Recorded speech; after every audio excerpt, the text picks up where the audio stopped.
ఆలోచనల ఏకత్వ ధోరణిలో లేవండి, మేల్కొనండి విజయ మార్గంలో, మంచి చెడు పరిస్థితుల ప్రభావ పయనములో యువత ధైర్య సాహస విశ్వ ఆత్మస్థైర్యమే వివేక సూక్తి.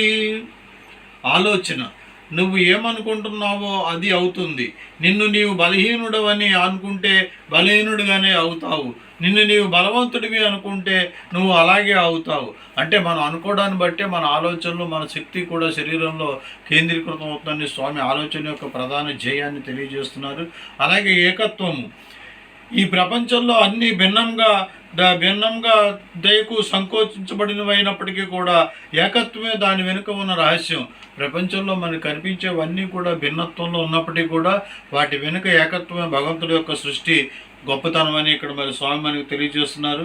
1893లో షికాగోలో స్వామి ఆటోగ్రాఫ్ చేసినప్పుడు బెంగాలీ ఆంగ్ల భాషలో ఇలా రాశారు: ఒక అనంతమైన, స్వచ్ఛమైన, పవిత్రమైన ఆలోచనకి నా శాశ్వత ప్రమాణాల పరిధి దాటిన దానికి నేను నమస్కరిస్తానని మరి స్వామి ఇక్కడ అత్యున్నతమైనటువంటి విషయమే తన యొక్క మార్గమని తెలియజేయడం ఆటోగ్రాఫ్లో తెలియజేశారు.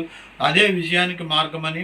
లేవండి, మేల్కొనండి అనే సంపూర్ణ సాహిత్యం నుండి, విజయ మార్గం నుండి కొన్ని బోధనలు, సందేశాలు కూడా స్వామి వివేకానంద జయంతి సందర్భంగా 150వ మహోత్సవాలు ఆవిష్కరించి దాని నుండి 2011లో పుస్తకం నుండి రామకృష్ణ మఠం వారు యువతరం నుండి పెద్ద ఎత్తున వచ్చినటువంటి ఎన్నో అంశాలను ఇక్కడ యథాతథంగా మరి మనకు అందిస్తున్నాము.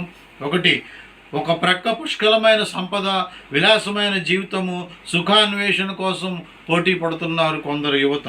మరో పక్క కడు పేదరికము, తిండికి, గుడ్డకు, నీడకు కరువయ్యి ద్వారా సాపాటి కూడా సంకట పరిస్థితుల్లో చూసి అయోమయంలో ఆలోచిస్తోంది కొంత యువత. ఇది కాక ఆదాయానికి ఇంకా ఇంటర్నెట్, ఈమెయిల్, సెల్ ఫోన్లు ప్రసారాలు, వాట్సాప్ ద్వారా వచ్చే ఎన్నో ఆవేశపూరిత, అసత్య, అశ్లీల విషయాల ప్రచారాలు, విలువ కట్టలేని మన ఆధ్యాత్మిక సంపదను, ఔన్నత్యాన్ని, మహర్షులు మనకు అందించిన శాశ్వత సత్యాలను కూడా, వాటి విలువలను కూడా కోకటి వేళతో పెకలించేస్తున్నాయి ఈ ఆధునిక విజ్ఞానం పేరుతో మానవుడి యొక్క ఆధ్యాత్మిక శక్తిని. వీటి ప్రభావం అనేక ఒత్తిళ్లకు గురి అయ్యి యువత తన లక్ష్యాన్ని, సాధనను మర్చిపోతున్నది.